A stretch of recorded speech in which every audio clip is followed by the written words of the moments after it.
আজি আমি হাউলি পুলিচ ষ্টেচনত এটা এফআইআৰ দাখিল কৰিছোঁ আৰু এই এফআইআৰটো আমি দাখিল কৰিছোঁ এজন অনা অসমীয়া অসম বিৰোধী অসমৰ শত্ৰু আৰু অসমৰ এজন খুব মানে ব্যাগুম বিভাগৰ মন্ত্ৰী স্বাস্থ্য বিভাগৰ মন্ত্ৰী ইৰিগেশ্যন ডিপাৰ্টমেণ্টৰ মন্ত্ৰী অশোক সিংঘালৰ বিৰুদ্ধে আজি আমি এফআইআৰ দাখিল কৰিছোঁ।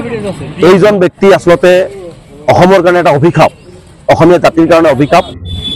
এইজন ব্যক্তিয়ে দুদিনমান আগতে অসমৰ প্ৰায় 90 লাখ জনসংখ্যা থকা এটি জনগোষ্ঠীক টাৰ্গেট কৰি যি ধৰণে সাম্প্ৰদায়িক বিষয়বস্তু বিয়পাই এটা সংঘাত সৃষ্টি কৰিব বিচাৰিছে অশোক সিংঘালে, তাক আমি সদৌ অসম সংখ্যালঘু ছাত্ৰে তীব্ৰভাৱে নিন্দা কৰিছোঁ, গৰিহণা দিছোঁ। তেওঁ অতি নিম্নমানৰ নিজ মানসিকতাৰ ব্যক্তি, যিজন ব্যক্তিয়ে আচলতে অসমীয়া ভাষাটোকে শুদ্ধভাৱে ক'ব নোৱাৰে, এজন বহিৰাগতই আজি ৰাজনৈতিক ক্ষমতা লাভ কৰি অসমখন ধ্বংস কৰিবৰ কাৰণে ইয়াত আহিছে। অসমৰ পৰা তেওঁ বিভিন্ন বিভাগত লুটি-পুটি খাই ধন সংগ্ৰহ কৰি আজি তেওঁ ৰাজনৈতিকভাৱে যেতিয়া দেখিছে যে বিফল হোৱাৰ সম্ভাৱনা বেছি, অসমৰ ৰাইজে এনেকুৱা অনা অসমীয়া ব্যক্তিক বয়কট কৰাৰ সিদ্ধান্ত লৈ আছে, তেনে সময়ত সাম্প্ৰদায়িক বিষয়বস্তু বিয়পাই হিন্দু মুছলমান কথাবিলাক কৈ কাৰোবাক ক'ৰবাত দোকান দিব লাগে, ক'ৰবাত দিব নালাগে আৰু কোনো জনগোষ্ঠীৰ লগত তেওঁ 1% নাই, সেই জনগোষ্ঠীয়ে কেতিয়াও কোৱা নাই যে অশোক সিংঘাল তেওঁলোকৰ লগত থাকিব লাগে। এনেকুৱা কথা বাৰ্তা কৈ আচলতে এটা অসমত ভাতৃঘাতী সংঘাত সৃষ্টি কৰিব বিচাৰিছে। আৰু সেই কাৰণে আজি আমি এফআইআৰ দাখিল কৰিছোঁ যে অশোক সিংঘালৰ বিৰুদ্ধে অসম চৰকাৰৰ গৃহ বিভাগৰ দায়িত্বত থকা মুখ্যমন্ত্ৰীয়ে ব্যৱস্থা গ্ৰহণ কৰিব লাগে। এজন সংবিধানৰ শপত খাই সকলো জাতি জনগোষ্ঠীৰ সমন্বয়ন সমমৰ্যাদা আৰু সহবিকাশৰ কথা ক'ব লাগে। তেনে ক্ষেত্ৰত সংবিধানক অৱমাননা কৰি শপত খোৱা মানুহজনে কি ধৰণে এটা জনগোষ্ঠীক টাৰ্গেট কৰি এনেকুৱা ধৰণৰ মন্তব্য দিব পাৰিছে, এই কথাটো কিন্তু অসমৰ মুখ্যমন্ত্ৰীয়ে জবাব দিব লাগিব। আচলতে অশোক সিংঘালে গম পায় নে নাই? অশোক সিংঘালৰ যদি বুকুত দম আছে তেনেহ'লে নিৰ্বাচনৰ সময়ত মিয়াসকলৰ ভৰিত ধৰি ভোট ভিক্ষা কৰাটো বন্ধ কৰি দিয়ক, ৰাজহুৱা ঘোষণা কৰক। তেওঁ ৰাজহুৱা ঘোষণা কৰক যে মিয়াসকলৰ ভোট আমাক নালাগে। তেনেহ'লে চামগুৰিত কিয় মিয়াৰ ভৰিত পৰি ভোট লাগে বুলি ভোট ভিক্ষা খুজিবলৈ গৈছিল বিজেপি দলে? ইয়াৰ জবাব অশোক সিংঘালৰ হাতত আছে।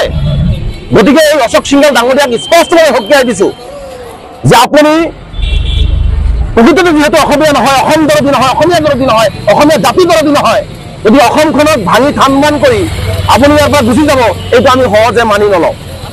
স্পষ্ট ভাষাত অসমৰ মুখ্যমন্ত্ৰী ডাঙৰীয়াক কৈছোঁ যে মুখ্যমন্ত্ৰী ডাঙৰীয়াই ইয়াৰ বিৰুদ্ধে ব্যৱস্থা ল'ব লাগে। আমি সিদ্ধান্ত গ্ৰহণ কৰিছোঁ অশোক সিংঘালৰ বিৰুদ্ধে তেওঁৰ মন্ত্ৰীত্ব থকাৰ নৈতিক অধিকাৰ নাই, তেওঁৰ মন্ত্ৰী থকাৰ নৈতিক অধিকাৰেই নাই। গতিকে এইজন মন্ত্ৰীক ইমিডিয়েট মন্ত্ৰী সভাৰ পৰা বৰখাস্ত কৰিব লাগে বুলি আমি ইতিমধ্যে ৰাজ্যপালক এখন স্মাৰকপত্ৰ প্ৰদানৰ সিদ্ধান্ত লৈছোঁ, বিধানসভাৰ অধ্যক্ষক আমি এখন স্মাৰকপত্ৰ প্ৰদানৰ সিদ্ধান্ত লৈছোঁ, নিৰ্বাচন আয়োগক আমি এখন স্মাৰকপত্ৰ প্ৰদান কৰাৰ সিদ্ধান্ত গ্ৰহণ কৰিছোঁ। আমি কোনো পদ্ধতিতে এনেকুৱা সাম্প্ৰদায়িক ব্যক্তিক প্ৰশ্ৰয় দিব নালাগে, যিজনে ভাওনাকো আজি মিয়াসকলক তুলনা মন্তব্য দিছে, তাৰপিছতে ভাওনা ইহঁত মাতিবলৈ গৈছিল, তাতে ভাওনাকো তেওঁ তুলনা মন্তব্য দি আচলতে অসমীয়া জাতিটোৰ আৱেগ অনুভূতি, ধৰ্মীয় অনুভূতি সকলোতে আঘাত কৰি আছে।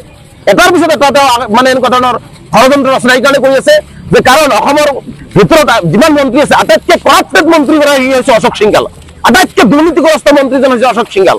গতিকে তেওঁৰ দুৰ্নীতি থাকিবৰ কাৰণে, তেওঁৰ ৰাজনৈতিক ভৰিৰ তলত মাটি নাই, সেইখিনি সুৰক্ষিত কৰিবৰ কাৰণে এনেকুৱা ধৰণৰ কথা বাৰ্তা কৈ আমাক ভাগ বা বিভাজন কৰিব বিচাৰিছে।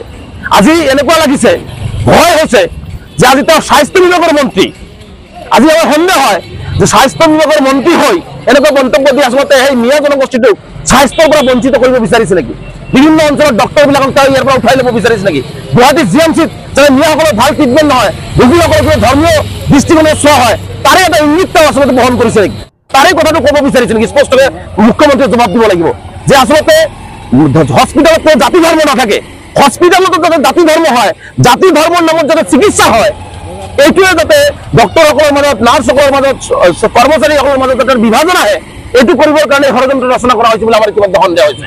গতিকে কোনো পদ্ধতিতে স্বাস্থ্য বিভাগৰ মন্ত্ৰী থকাৰ নৈতিক অধিকাৰ নাই, তেওঁ নৈতিক অধিকাৰ হেৰুৱাই পেলাইছে, তেওঁক মন্ত্ৰী সভাৰ পৰা বৰখাস্ত কৰিব লাগে আৰু তেওঁৰ বিৰুদ্ধে কঠোৰৰ পৰা কঠোৰতম ব্যৱস্থা গ্ৰহণ কৰিব লাগে। আমি আজি আইনৰ আশ্ৰয় লৈছোঁ, পৰৱৰ্তী পৰ্যায়ত আমি স্মাৰকপত্ৰ প্ৰদান কৰিম, কিন্তু কোনো পদ্ধতিতে অশোক সিংঘালৰ এনেকুৱা কথা আমি সহ্য নকৰোঁ।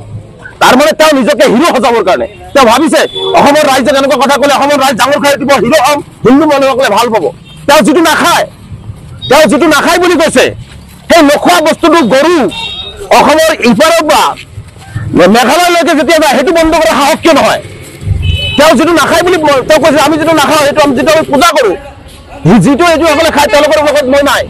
মই অশোক সিংহালক প্ৰত্যাহ্বান জনাইছো, শ্ৰীৰামপুৰৰ গেটৰ মাজেদি গৰু কেনেকে যায়, মেঘালয়লৈ কেনেকে পাৰ হয়? তাৰমানে কি তাতে কমিশ্যন দি পাৰ কৰা হৈ আছে নেকি?